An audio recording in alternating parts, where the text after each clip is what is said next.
Salut tout le monde, c'est Jobdy et aujourd'hui je vais vous apprendre à régler votre caméra.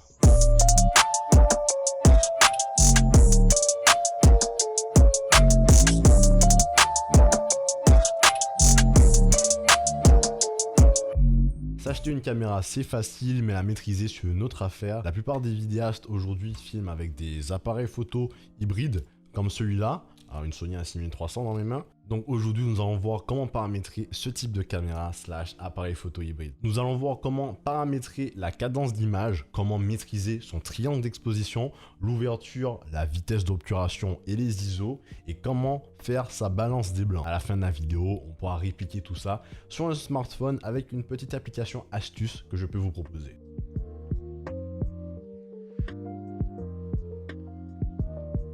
Une vidéo est en fait une succession de photos prises par l'appareil et mises l'une derrière l'autre pour créer cette sensation de mouvement. La cadence d'image, ou frame rate en anglais, est le nombre d'images par seconde capturées par l'appareil pour créer le fichier vidéo. Une chose importante à savoir, c'est qu'il faut sélectionner le nombre d'images par seconde selon le pays où on est en train de filmer. Par exemple, en France, je vais tourner en 25, 50, 100 images secondes, tandis qu'aux USA, je vais filmer en 24, 30, 60 ou 120 images secondes. C'est dû au standard analogique et au courant électrique du pays. Par exemple, en France ou en Europe en général, on est sur des courants de 50 Hz, tandis qu'aux USA, ils sont sur du 60 Hz. Donc forcément, 25, 50, 100 images par seconde, c'est des multiples de 50. Donc ça nous permet de filmer sans avoir ces petits scintillements que vous voyez à l'écran, que vous avez sûrement déjà expérimenté avec vos téléphones quand vous vous laissez à 30 ou 60 images secondes. Sur cet exemple, je suis en train de filmer ma lumière dans mon salon et on voit très bien qu'il y a du scintillement quand je la filme en 60 images secondes. Par contre, si je baisse à 50 images secondes, voire 25 images secondes, à des multiples de 50, des multiples de 25, il n'y a pas de scintillement et l'image elle est bonne, elle est parfaite. Pour aller un peu plus loin avec les cadences d'image, je vous conseille de filmer en 25 images secondes parce qu'on est en France, mais aussi 25 images secondes pour donner ce petit look cinéma. Si vous voulez faire des ralentis sur des personnes ou pour donner un petit mood à la vidéo, vous passez en 50 images secondes que vous pouvez ralentir 2 fois pour la refaire descendre en 25 images secondes. Ou si vous voulez faire des ultra ralentis, vous pouvez faire des vidéos comme sur cette Sony A6300 qui propose les 100 images secondes qui vous permet de réduire la vidéo de 4 fois pour le refaire passer à 25 images sur la timeline de votre montage et donc faire des ultra gros ralentis x4.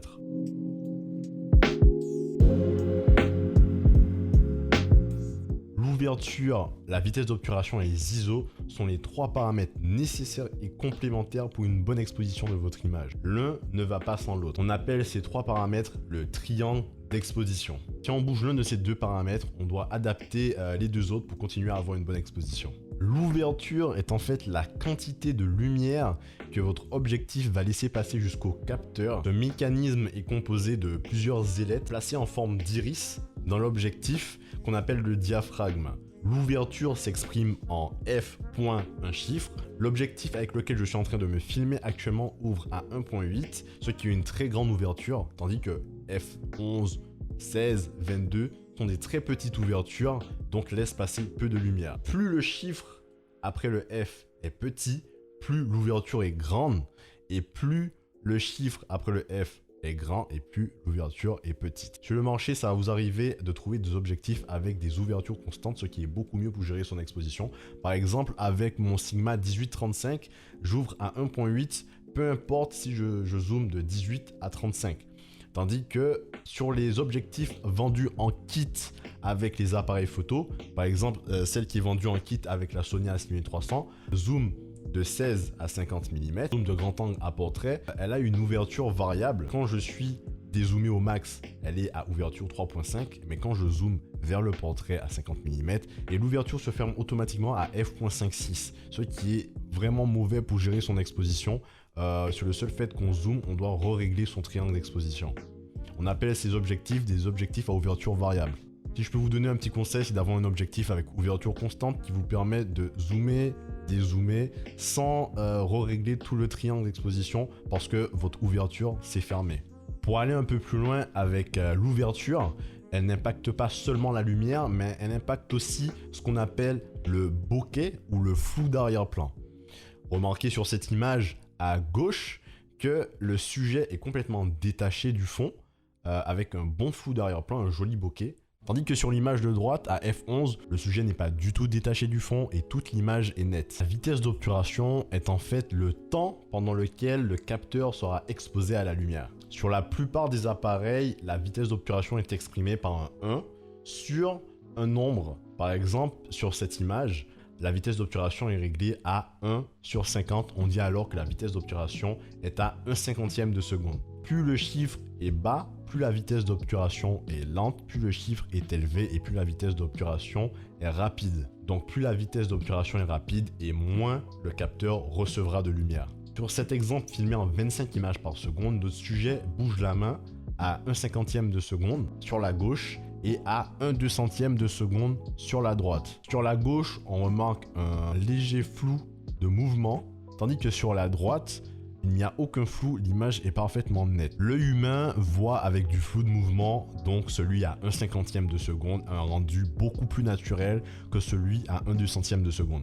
Pour garder ce flou de mouvement, peu importe le nombre d'images par seconde que vous utilisez, il y a une règle qui s'appelle la règle des 180 degrés qui consiste à multiplier le chiffre qui est après le 1 dans la vitesse d'obturation par 2 par rapport au nombre d'images par seconde. Je m'explique. Si on prend un rush à 25 images secondes, on va donc faire le calcul 1 sur 25 fois 2, donc on mettra à 1/50 de seconde.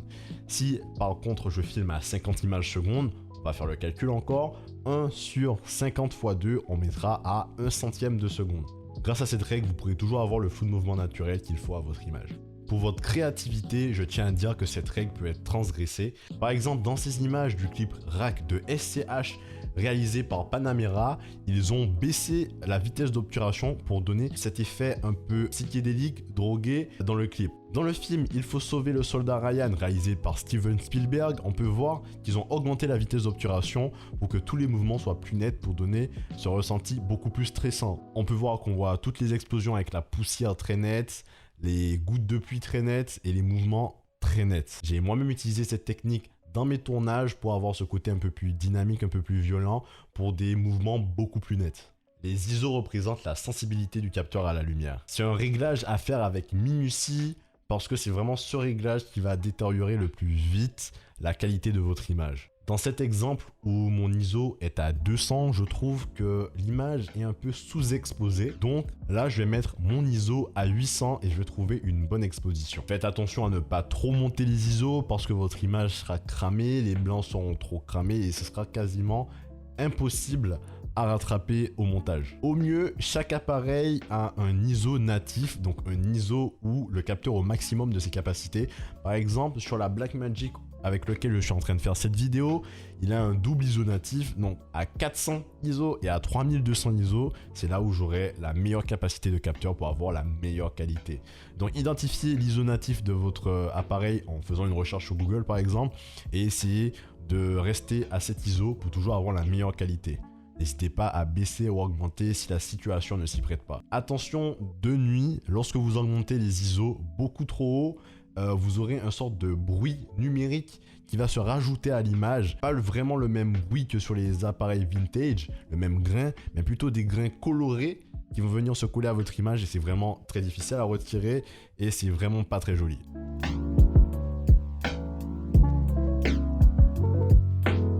La balance des blancs sert en fait à ce que vos blancs restent blancs selon les dispositions de lumière de votre tournage. Pour mesurer la lumière, on parle de Kelvin. Par exemple, une ampoule à incandescence émet une lumière chaude à 2700 Kelvin, la lumière du jour ensoleillé sera vers les 5200 Kelvin, ou encore un ciel couvert émettra une lumière à 7000 Kelvin. Plus le nombre de Kelvin est bas et plus la lumière est chaude, plus le nombre de Kelvin est haut et plus la lumière est froide. Je sais, ça semble un peu archaïque sur le papier, mais en général, tous les appareils hybrides proposent une fonction de balance des blancs automatique. C'est souvent écrit avec les sigles AWB pour Auto White Balance, balance des blancs automatique. Nous avons de la chance, nos appareils hybrides proposent des modes de balance de blanc selon la situation. Par exemple, ici sur la Sony A6300, on retrouve le sigle AWB pour Auto White Balance. Nous avons aussi lumière du jour, ombre, nuageux incandescent, blanc chaud, blanc froid et encore plein d'autres options qui nous permettent de régler la balance des blancs sans vraiment toucher aux chiffres, au nombre de Kelvin, mais plutôt en passant directement par ces modes préenregistrés. Faites en sorte de bien choisir la température de votre image, même si c'est encore rattrapable au montage.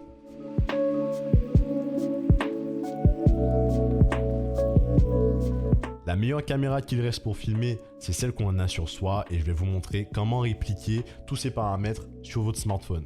En fait, c'est une application qui s'appelle Filmic Pro, disponible sur iOS et Android, moyennant quelques euros, qui vous permet de débrider la caméra de vos smartphones pour avoir les mêmes options qu'un appareil photo hybride, en passant par la cadence d'image, le triangle d'exposition et la balance des blancs. J'ai moi-même utilisé mon téléphone comme caméra, c'était un iPhone SE. Avant d'acheter ma première caméra, j'avais téléchargé l'application Filmic Pro et je filmais avec. C'est une très bonne application pour commencer la vidéo sans acheter une caméra. Et ce qui est incroyable avec, c'est qu'elle propose un profil log pour avoir un meilleur étalonnage, mais ça, ce sera le sujet d'une prochaine vidéo. Voici maintenant, vous savez correctement paramétrer votre caméra pour avoir un rendu professionnel. N'hésitez pas à mettre en commentaire quelle caméra vous utilisez, si c'est un appareil photo hybride ou un smartphone. N'hésitez pas aussi à me dire en commentaire si vous avez d'autres questions. Mettez un pouce bleu si vous avez aimé la vidéo. N'hésitez pas à vous abonner, à activer la cloche. C'était Job. Peace!